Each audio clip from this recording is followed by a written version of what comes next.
All Hit Radio.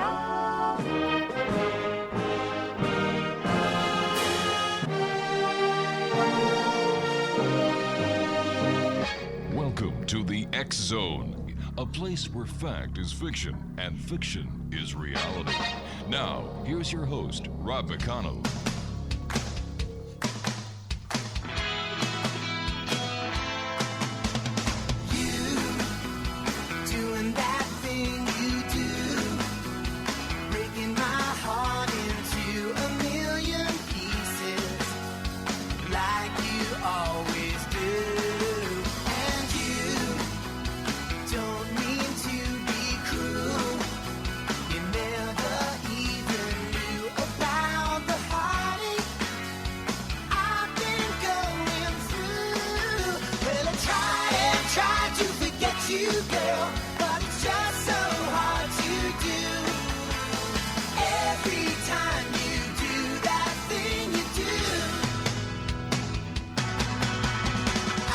And welcome back to the X Zone, everyone. I am Rob McConnell, and for the next 2 hours, I'm your host and your guide as together we cross this time-space continuum to the X Zone, a place where people dare to believe and dare to be heard. It's a place where fact is fiction and fiction is reality, and we come to you Monday through Friday from 10 p.m. until midnight, right here from the broadcast center and studios of the X Zone Broadcast Network and on your hometown classic, 1220.ca.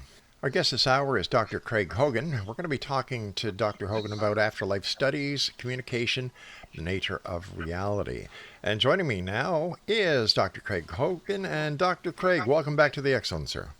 Thank you, Rob. It's a delight to be here. I'm always anxious to talk with you. We have a wonderful interview. Yes, we do. I thoroughly enjoy it. And you know, more and more people that I'm talking to are talking about what we're going to be talking about tonight. It's like, wow, everybody's coming up with stories and there's new realization. And I was wondering if you have any idea why this is happening. It's because of mass communication. When people lived in their little villages, they would never go out from them and never learned anything about the outside world. And so then they knew maybe a couple of hundred people in their whole life. But now we have a World Wide Web. We have people communicating instantly from around the world, and all of this is bringing to the fore what we've always known to be true, which has always been true, but it's becoming apparent to many more people. So the truth is rising to the surface. We're discovering now what humankind could always have known but couldn't know until we had this mass communication and everybody could share their stories. And it's a wonderful, uplifting time. The other night I was talking to a gentleman who is now in his mid-50s, but when he was 6 years old, he had a near-death experience. And it remains to this very day so vivid with him that he is positive beyond the shadow of a doubt that people live after death. Yeah, it's wonderful. Near-death experiences have opened the door for many people, and the fact that the medical personnel are involved gives it validity. But it's always been there, and now we are also resuscitating people who would have passed away. In the 60s, a person who had a heart attack was gone. That was it, end of story. But now we're resuscitating people, and they're coming back with these marvelous stories because they're on the verge, they're on the brink, they're overlooking the territory of the afterlife, and they come back with these marvelous stories about what's there. It's always been there. We just haven't known that it's been true. And all of this is coming together all at once. And so we're seeing a sea change in humanity. Humanity's waking up to what it could not have waked up to in the past centuries. And now we understand more about the life after this life, the people who are living there, and the communication with them.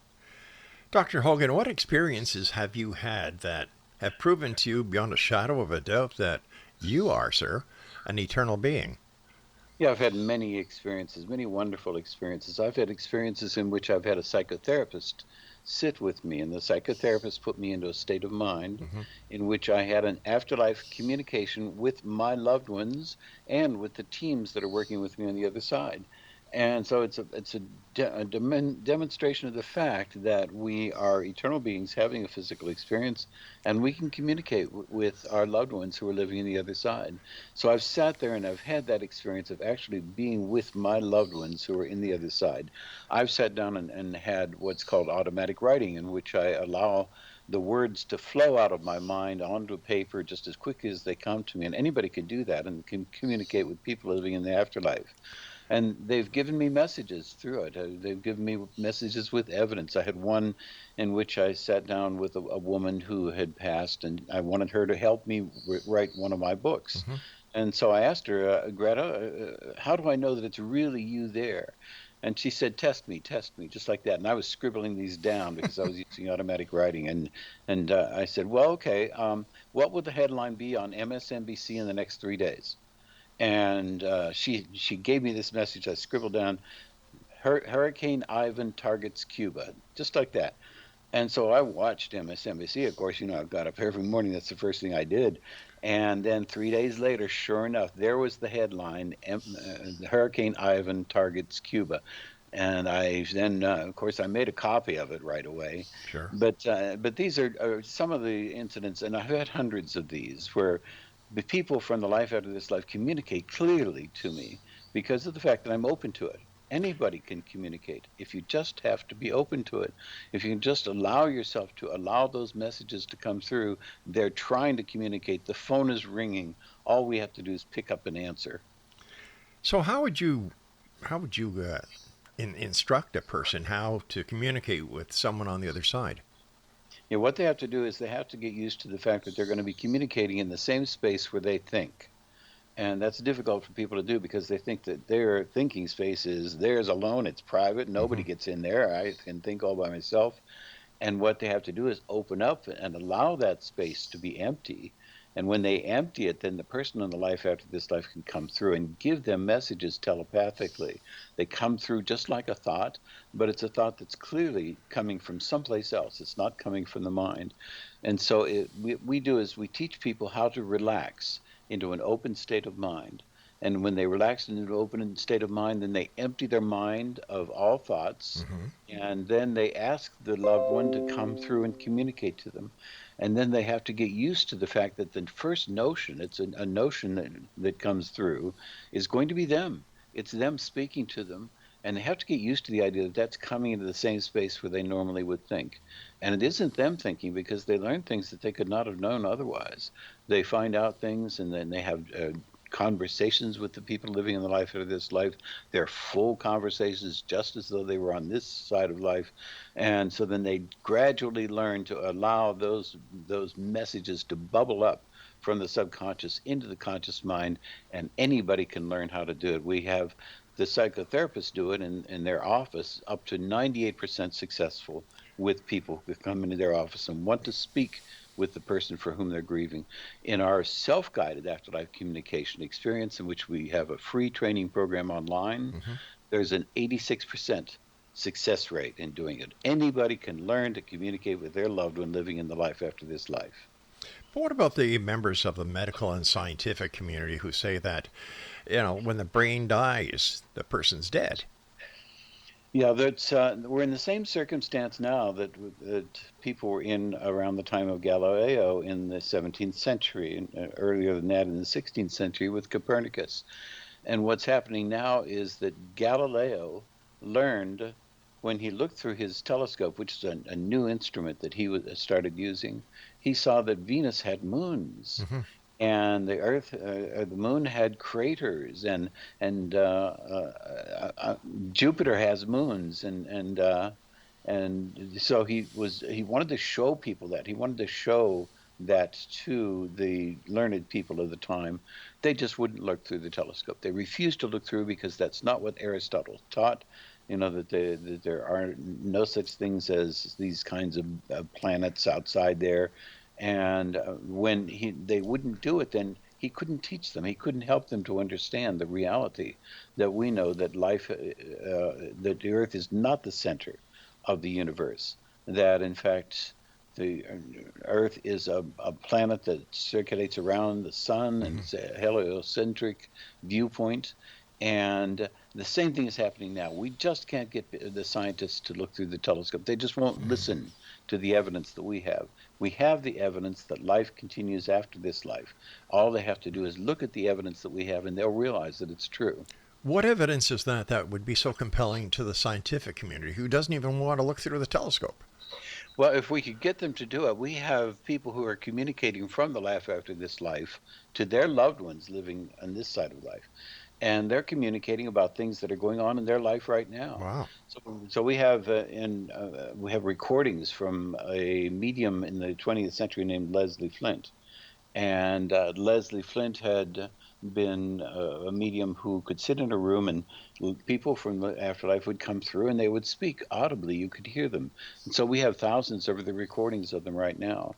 And the recordings that we have are of one of them is of a woman who comes through from the afterlife to speak to her husband.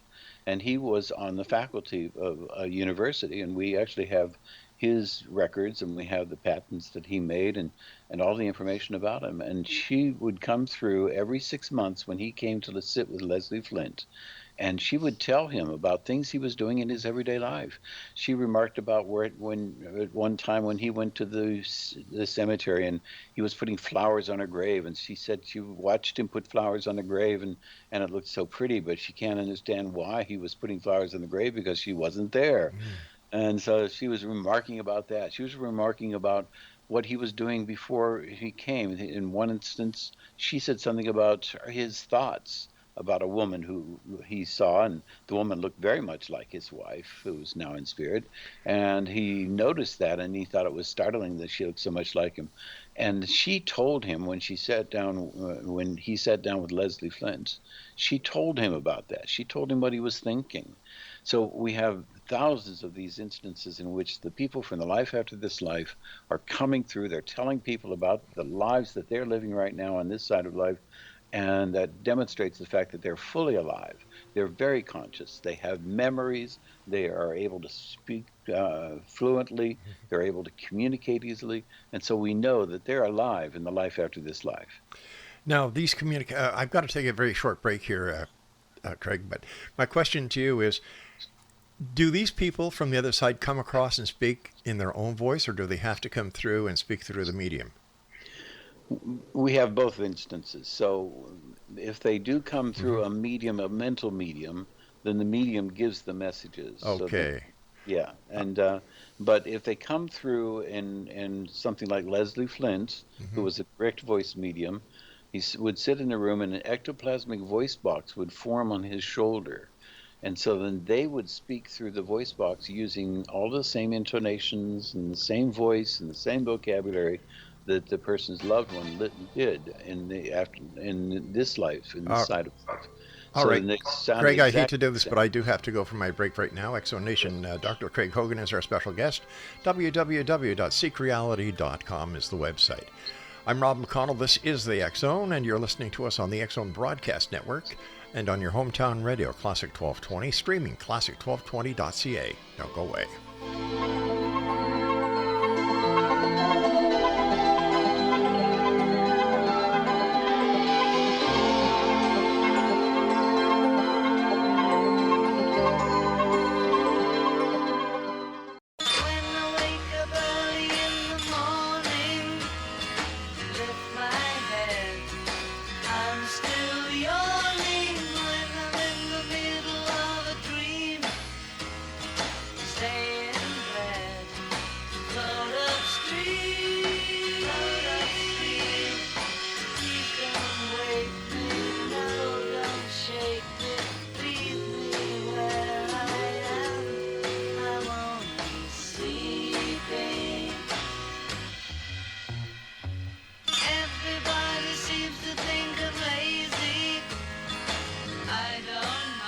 Welcome back, everyone. Dr. Craig Hogan is our very special guest this hour. www.seekreality.com. Craig, how does the spirit on the other side know who they can communicate with in order to get a message to the person on this side? They're able to communicate with us because of the fact that they know how to get to the right person, a mental medium, a physical medium, someone else who can communicate, or they get to us as individuals when we relax ourselves into communicating, and they know how to do that. They know how to get through to us, how to Mm-hmm. communicate to us. All we have to do is relax so that we're not preoccupied with the physical realm. And when we do that, then their messages will come bubbling up into us. If they want to use a mental medium, the mental mediums are like beacons for them. So they realize that there are mental mediums who are attuned, who will be able to communicate, and they will go to them to get a message through to us. If it's a physical medium, if it's somebody like the direct voice, Leslie Flint, Yes. they know about Leslie Flint. They are aware of this. They talk about this on the other side. There are groups that get together regularly and review what's going on the earth plane and talk about how to communicate with people living here, and they share this information. So there's a network of people living in the life after this life, and they're ensuring that anybody who wants to communicate is going to be able to get to someone who can help them, some medium, some physical medium, a direct voice medium, or to the individual who's learning how to communicate it on this side of life.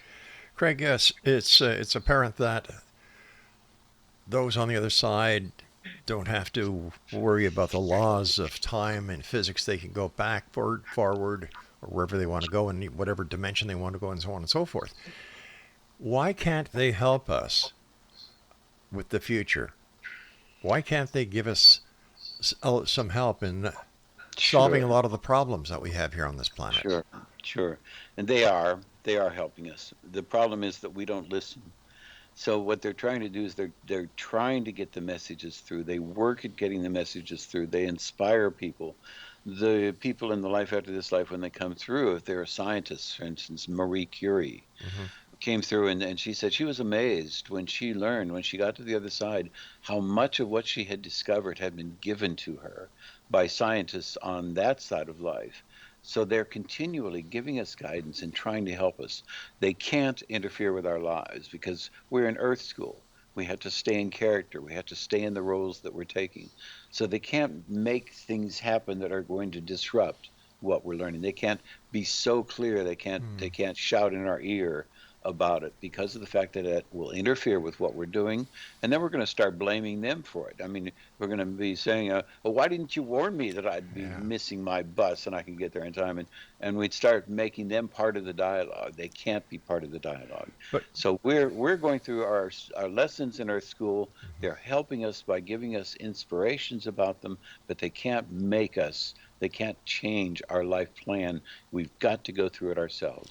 But by them communicating from that side to this side, isn't that in fact, kind of, altering our life plan? Because in our life plan, how can we be sure that we would anticipate that at that very moment in time we'd start communicating with somebody who we believed was dead and never to be heard again?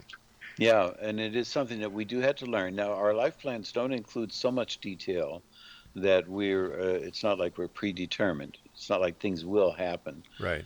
But in general, then our life plan can be that we may end up facing a problem, facing a difficulty or Hmm. a tragedy. At that point, then, what they can do is they can inspire us to rely upon our own abilities. They're helping us to learn. We're in Earth School, so they're going to help us to learn how to rely on our own abilities and plan for the future that we create a plan for. And so then they're not going to make the plan for us. They're not going to interfere by doing these things for us, but they will help us to open up, to learn things, to understand, to discover. And so then in that way, they're helping us to go through Earth School, to learn the lessons we have to learn without necessarily interrupting what we're trying to learn and giving us all the answers, because that would impede what we're Right. trying to do in Earth School. In fact, it sounds like they're angels. Yes, when we talk about angels, Hmm. it's a of course it's a figure that was born out in a number of religions, especially in the Middle East. Yes. And the angels then are actually the people from the life after this life, our guides, our loved ones, people who are interested in us. All of these people come through to us and they do things for us. And so then they ascribe them to angels. But what we know now is that they're just individuals. There are guides who are working with us, or people who love us who are working with us. And all of them are intervening in our lives to do things. Now, they can intervene to make things change. Mm-hmm. I shouldn't say never, because they do sometimes. There are stories about people who've been lifted out of a circumstance and or have been guided away from it by the booming voice. The woman who actually, this is an actual story. She heard a booming voice in her mind, and it said, "Move the crib." And she took her baby's crib and moved it across the room, and an instant afterwards, a tree fell through and smashed where the child would have been. And we Wow. have many of these kinds of stories. They're really the exceptions. They are because the person needs that and is given that. But other than that, then they are continually coming to us and continually giving us guidance and help. And they want us to learn the lessons we came to Earth School to learn. That's what we're here for. Craig, And so, I'm sorry, yeah, sir. yeah, go ahead. What do we know about heaven? What do we know about what happens to us after we die? So we have roadmaps now. I mean, we know about heaven. We know that from communication from people who are living in the life after this life. And I'd recommend that anybody who wanted to read a book read Anthony Borgia's Life in the World Unseen. It's just a wonderful book, and he goes through the circumstance in which a man named Robert Hugh Benson, who went into the life after this life. He was a Monsignor on this side of life. He was ranted and raved about the fact, the idea that there was no afterlife, and so when he got into the afterlife, he was so repentant for what he had Mm-hmm. done on this side of life that he came back through, and he went through Anthony Borgia, a medium, and wrote a book on this side of life. We have the book now. It describes what life is like there. We get also stories from the direct voice mediums about what life is like there. We have individuals who learn how to communicate with their loved ones, their fathers, their mothers, their sisters, their brothers, and they come through and describe what life is like that. So accumulate them all. We have this huge library of descriptions of life after this life, and we know what it's like there now. We have roadmaps of life after this life. How do we know that we're getting the right information? We know that because of the fact that we get other kinds of validations. So people will come in through from the next life, and they will tell us things, and we know it's them because of the fact that they're telling us things that they couldn't know otherwise, and they're telling us things about our lives now, about what things are going on in our lives, and they're telling us things that we didn't know. People will have an experience in which they'll learn something that they couldn't possibly have known.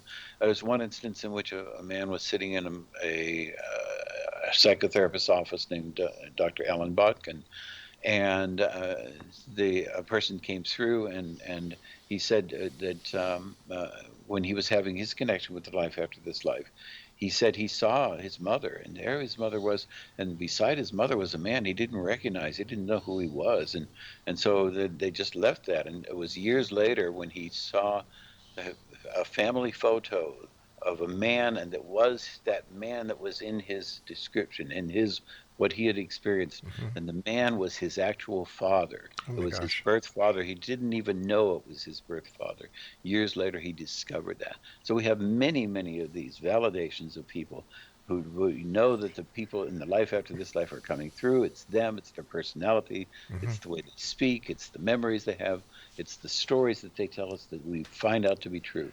And we've had many of these, and that validates the experience.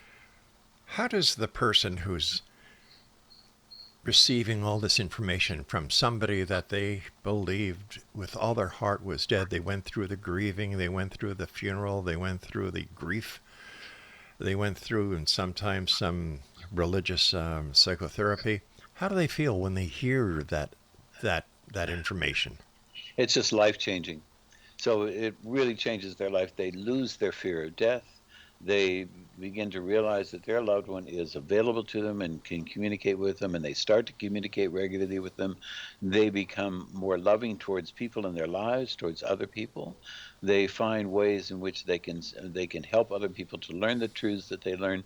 So their lives are changed forever. The same thing happens in a near-death experience. One of the hallmarks of a near-death experience is that the person who's had one is a changed person. They sometimes have more psychic abilities, but they always are able to tell people about the reality with certainty that we continue to live after the body dies. And so it changes their lives entirely. How does this communication with the other side affect those who believe in reincarnation? There is a form of reincarnation, but it's misunderstood. The old form of reincarnation that is pretty popular now has come out of the Eastern religions, in which they believe that a person comes back and is another person in another life. So I, Craig, I'm going to come back and I'm going to be Rosie, or I'm going to be an Eskimo Inuit woman with 13 children. And then they're telling us now very clearly, repeatedly from the other side, that that's a misunderstanding.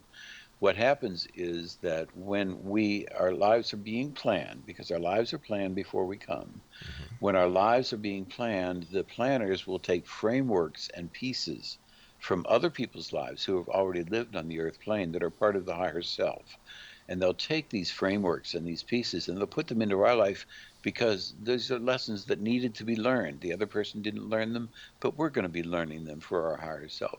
And so we have that framework, and what happens in a near-death experience or a past life regression is that a person will remember that other life, that other person's life. But we as individuals, we stay individuals throughout eternity. We continue even when we evolve into higher celestial beings, we will continue to be the person we are, with the personality we are, with the memories that we are, all of the people who love us. That continues. We do not come back and reincarnate as another individual who has an entirely different life. So let me ask you this, Craig. I've got to take my break, so please stand by. Great talking to you as always. You're one of the most interesting people I've ever met in my life. Exonation Dr. Craig Hogan is our special guest, and we'll both be back on the other side of this break as the X Zone continues with yours truly, Rob McConnell, right here on your hometown radio, Classic 1220, and streaming at classic1220.ca.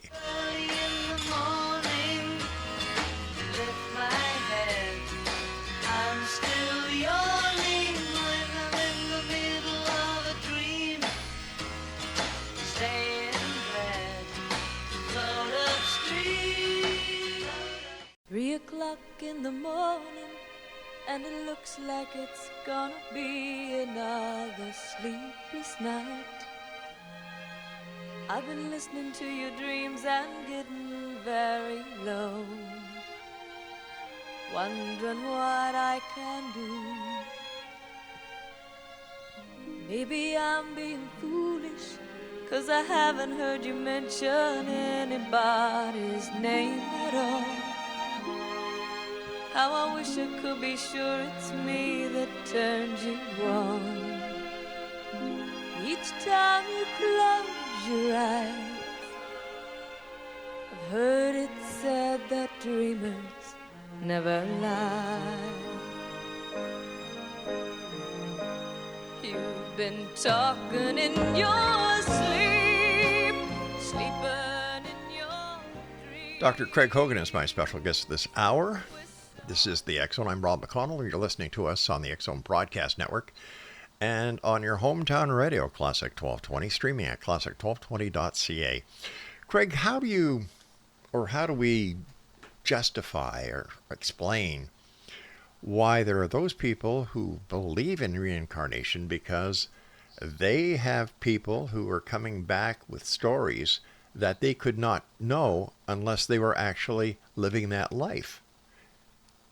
Yes, we have our correspondence with all of the people who have ever lived in every time. So we have the opening to be able to correspond with them, but we can only correspond with those who we can queue up. In other words, we have to have some connection with them. And so then psychics are able to go out and they're able to queue up memories from somebody else or things about somebody else's life. we're able to do the same thing because we're intertwined with other people who were in that planning group, the framework that we have for our lives. So our framework came from some individual who'd already lived a life. And so we are rather like a psychic. We are Right. connected to that person. We're queued up with that person. So we can bring things to mind that have to do with that other person's life. And the result of that is that we can come back and we can say things about their life. And we have a feeling like it's our life because we are intertwined with them. We're part of them. And so the people who have past life regressions Mhm. are describing an afterlife that is akin to theirs because they're united with them. But that's all that it is, and it is not that they are then coming back as another individual.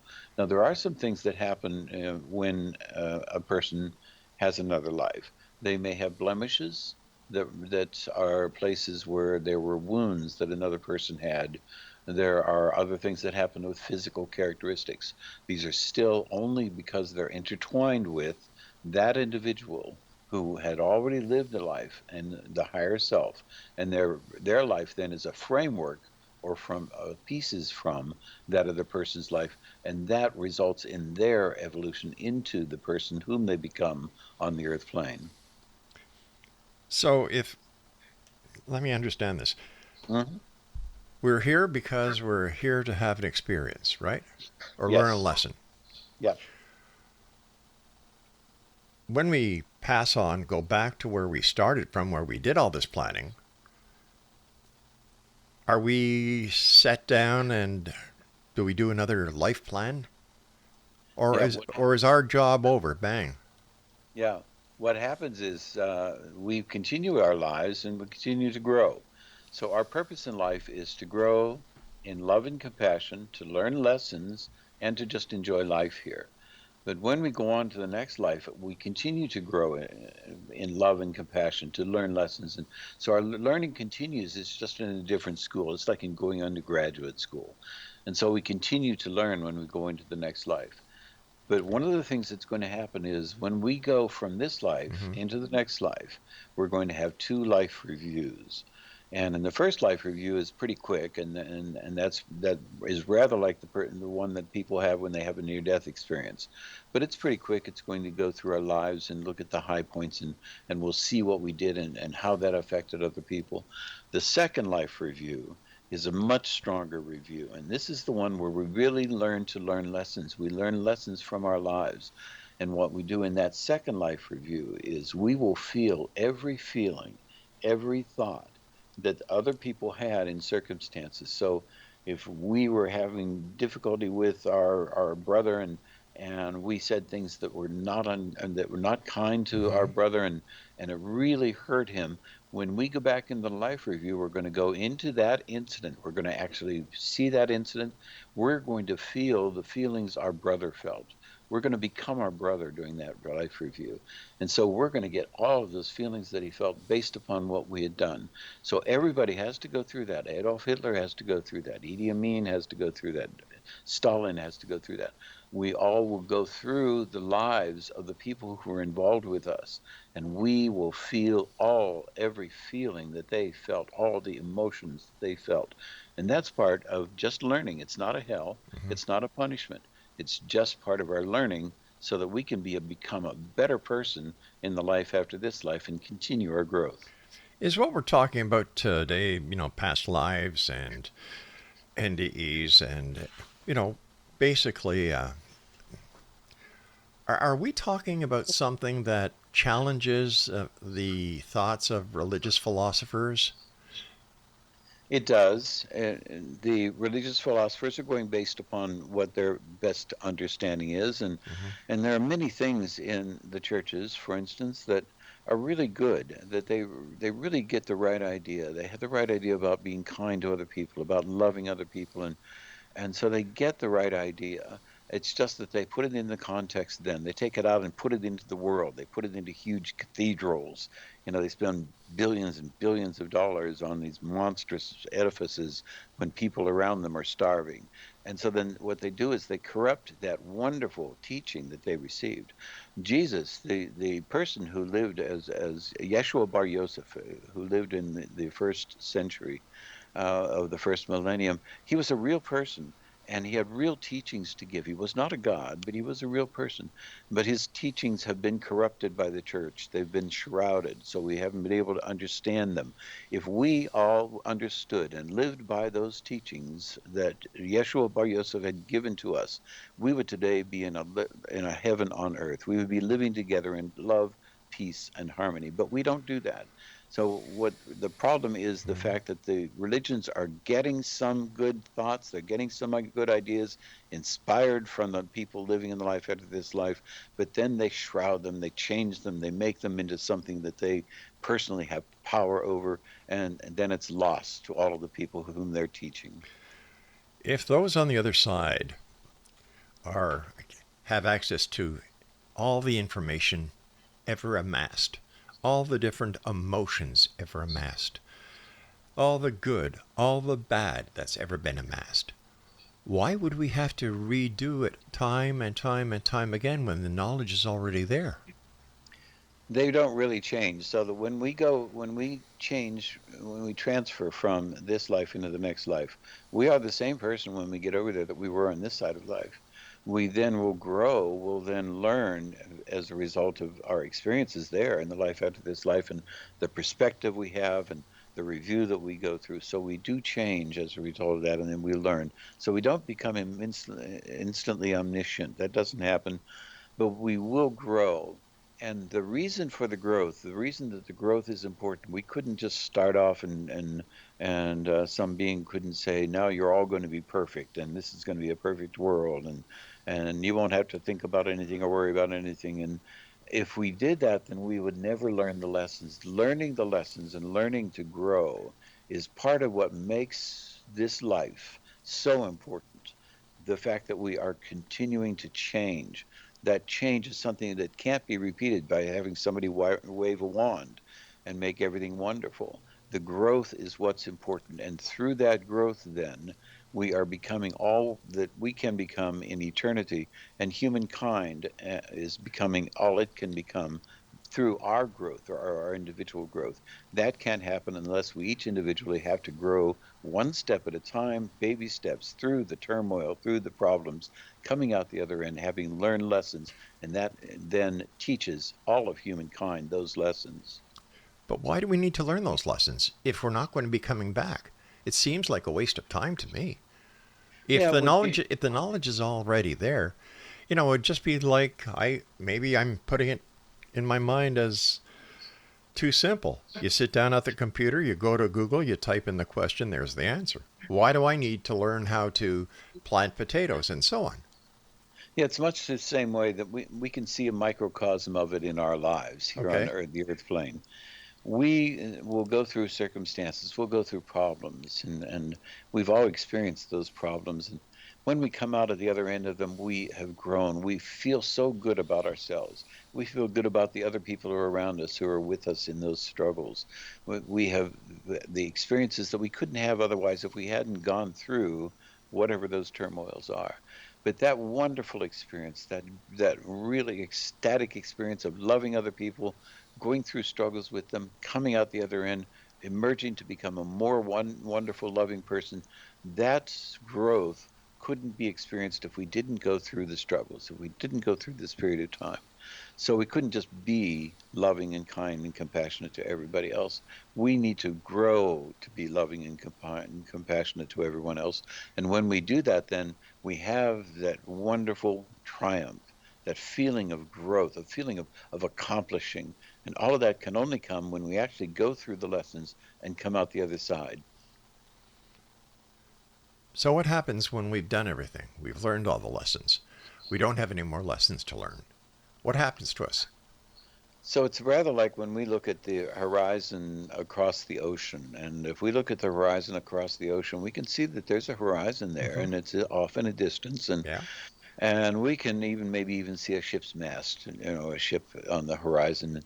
But beyond that horizon, when we travel to that horizon, we see that there's another horizon, and it's further along, and we see something else on that horizon. And when we get to that horizon, there's another horizon. There are always horizons beyond which we cannot see. So right now we can see the ships that are on the horizon. We know what life is like in the life after this life. We know what heaven is like. We can see that horizon. We know what that's going to be like. And that's a place we're going to go to, and we're going to travel there.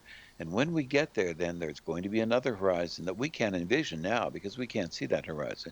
It'll be new things to learn, new experiences to have, new worlds in which we're going to be living, new adventures that we're going to be having. We can't even imagine them. And even then after that there's another horizon, and after that there's another horizon, and we can never imagine. But what we know to be true is that our lives will always be filled with love, compassion, and wonder. They'll be filled with adventures like we're having now. All of the wonderful positive things that we're having, we're going to keep having those, just in different circumstances, different types of experiences. And we can look forward to knowing that everything, every stage, every horizon that we reach, there's going to be a more wonderful horizon ahead of us. All right, Craig, stand by. We've got to take our final break. Exonation, if you'd like to contact Dr. Craig Hogan, seekreality.com is the website. And I'll be back with the good doctor as we wrap up this first hour of the X Zone, because starting at the top of the hour is hour number 2. I'm Rob McConnell, and you're listening to us on the X Zone Broadcast Network. And fascinating topic. Anyway, we'll be back. This is your hometown radio, Classic 1220, streaming classic1220.ca. With some sweet lover holding on so.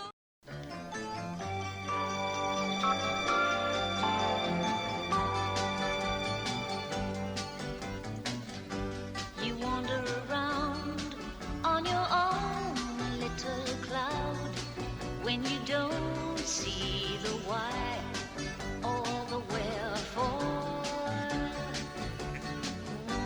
You walk out on me when we both disagree, 'cause to reason is not what you care for. I've heard it all a million times before. Take off your coat, my love, and close the door. Don't sleep in the subway, darling. Don't stand in the pouring rain. Welcome back, everyone. This is the final segment for this hour. And first of all, Dr. Craig, thank you so much for coming on. It's always a great pleasure talking to you. And this is one of the most fascinating topics that we talk about here in the X Zone. So thank you. Yeah, I very much enjoy it, and I'd love to come back anytime. You know the door is always open to you, my friend. Let me ask you this, Craig. There's people, as the X Zone is growing, who may not have heard, believe it or not, of what we're talking about today. They could be Catholics, they could be Muslim, they could be Christians, they can be atheist. They may believe in reincarnation. And how do we get the message across to them that this is what we believe? But it's more than what we believe, because there is undisputable evidence to support what you and I are talking about tonight. We just have to keep telling people. So what we need to do is to get the word out to people. If they'll just open their minds, in the same way that Galileo's detractors would not look through the telescope, we just have to get people to look through the telescope. If they will just look for the truth will find them. The truth will surface. It will find its own level. And so what we're trying to do is to bring the truth to people in all the ways that we can. People like Roberta Grimes and Sandra Champlain and the others who are doing this marvelous work out there right now. We just are trying to help people to understand, if they just open their minds, if they just open and listen to us, and then look for themselves, make sure that it's all valid, that it is true as we say, they will discover the truth, and it will be life-changing. Okay, so I understand that, and I agree with you, because I know you, I know Roberta, I know your credibility, I know the amount of time that you've spent researching and the people that you've talked to, the number of lives you've changed. And I know this, but somebody listening tonight is saying, I don't know, it sounds a little hokey to me. I'm still going to stick to my guns, and, I'm a Southwestern Baptist, and I'm going to, go down that Bible Belt believing in heaven and hell, and there's nothing that's going to change me. Yeah, people are going to have to come to it on their own. So in other words, every one of us is on a path, Right. and we've chosen this path. It's actually our souls who have chosen this path. Our souls know what's going on. They are aware of everything that we're struggling with, and they were the ones who were in the planning group who made the decisions about what would happen during this lifetime. And so when they planned this life for us, then it was our unique path, and we have to go through that path. And so everybody's going to have to make the discovery for themselves. All we can do is present the truth to them and help them to understand that if they can just become open, just open their minds and look at the information, look through the telescope, they will see the truth. The truth will come to them. So it is on their individual path, and we can't force them to change the path. All we can do is help to influence them. All right, but what happens if somebody who is up there planning their individual path with those who are there to help guide and go forth? What happens if their life interferes with another person's life plan? The lives are continually being adjusted. So what happens is if, for instance, murder and suicide are not in a person's life plan. Those are what a wonderful medium named Suzanne Giesman has described as free will gone awry. And what she was saying is that it's not in a person's life plan to have murder or violence or suicide. But if they do have that happen, then that changes everybody's lives. It changes the lives of the people around them.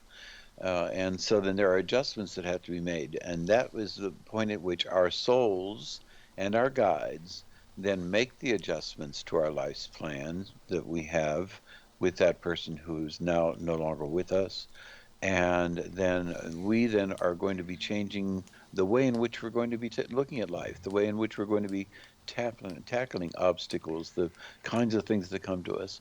So there are adjustments that are being made. We're continually in contact with our guides and with our loved ones and with people who are interested in us on the other side. And they will make the changes so that the things that will happen so that we can learn the lessons we need to learn, grow in love and compassion, and just have fun. If they're there guiding us, helping us, and making changes in our lives, why is this world so screwed up? Yeah, it's because we're in the crucible. We chose to come here. I mean, we chose to jump into the deep water. And so we chose this time in Earth's history, and we are encountering people who are at all levels of spiritual development. So we have people who are cruel and sadistic, and they are people who are going to cause harm to other people. And we live with those, and we live with people who are loving and gentle and kind, and we chose to be in this time in history so that we could make our own choices, so that we could choose then whether we wanted to be violent and we wanted to be angry, or we can choose to be loving and kind. And we needed these disparities in this time in life's history so we could learn the lessons that we are learning right now.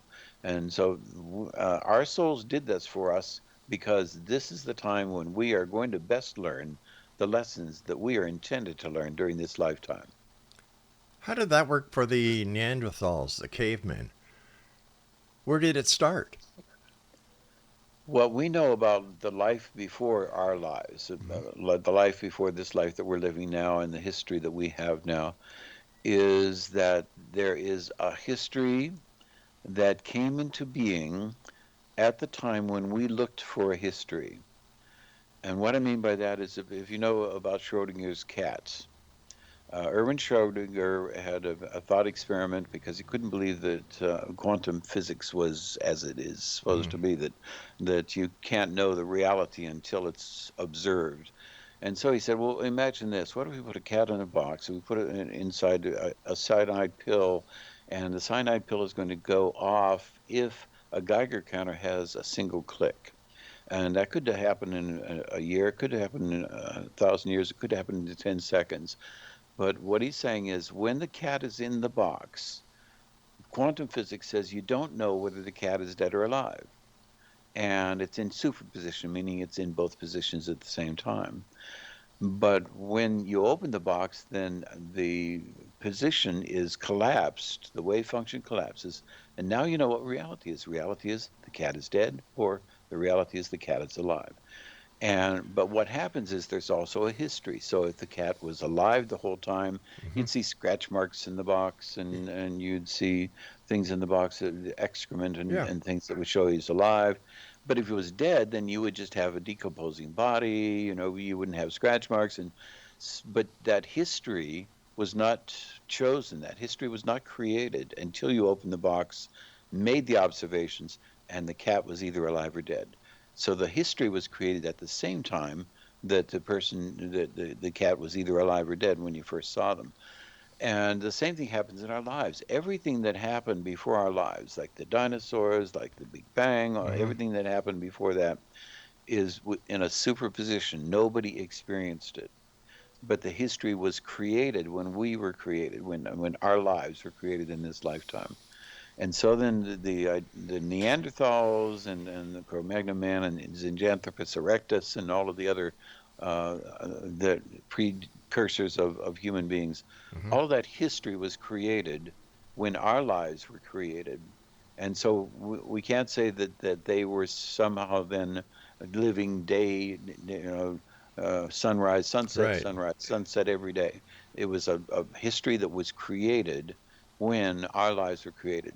And that's the only way we can understand the fact that the Neanderthals did exist. The Cro-Magnon man did exist. And Don't their skeletons have anything to do with it? that's part of the evidence, right? So Yeah. that's when you open up the box in the cat and you had scratch marks and you had excrement, or you didn't have, and all of that was created at the moment that you opened the box. But what And about that's what happens in our lives. The skeletons, the dinosaur skeletons, everything was created. what would have happened if the guy would have opened the box when the cat was meowing like crazy? Yeah, then that means the cat was alive. Yeah. So the Geiger counter did not go off. But before you opened the box, the cat was in a superposition. It was both alive and dead, and neither alive and dead. It was smeared out. In other words, then reality, the history was not created until after the box was open. And then it collapsed into reality. And the same thing happens in our lives. So our lives collapse into reality every time that we open a door or look in a room, every time we do something. And that's true of the history of our lives and the history of humanity. So we're alive and dead at the same time? Yeah, yeah. So now we are alive, and we know the fact that we are alive. But if we looked into the future, and we didn't know what was going to be going on with something, we wouldn't. It wouldn't. For instance, the idea if a tree falls in the forest, does it make a sound? Well, actually, there's no forest unless somebody's observing it, and there's no sound unless somebody's observing it. And so no, there's no tree, there's no forest. Everything comes into being when we observe it. That's quantum physics. That's quantum reality. Craig, the time has come when I must say so long to you, my friend. I want to thank you ever so much, and give our listeners some information on how they can find out more about you and what you do. Yeah, and invite them to get on to seekreality.com. We're really working hard to put it together, all the information we have that is the latest information about the life after this life, afterlife communication, and about the fact that we are eternal beings having a physical experience. We will never die. Dr. Craig C. Hogan, take care of yourself, my friend, and I look forward to the next time we meet here in the X Zone. Thanks for a great hour. Thank you, as do I. All right, X Zone Nation, that's it for this hour. I will be back on the other side of a couple of interesting words of wisdom, I guess we can call them, depending on what Irish has put in there to play. And we'll be back talking more about the world of the paranormal, the science of parapsychology. You know, this topic really sends me for a bender. We're alive and dead at the same time. How do we do that? Do you believe it? This is all that we're going to be keeping on discovering here in the X Zone. I'll be back on the other side of this break, so whatever you do, do not go away. You try to be smart, then you take it to heart, 'cause it hurts when your ego is deflated. Ooh, you don't realize.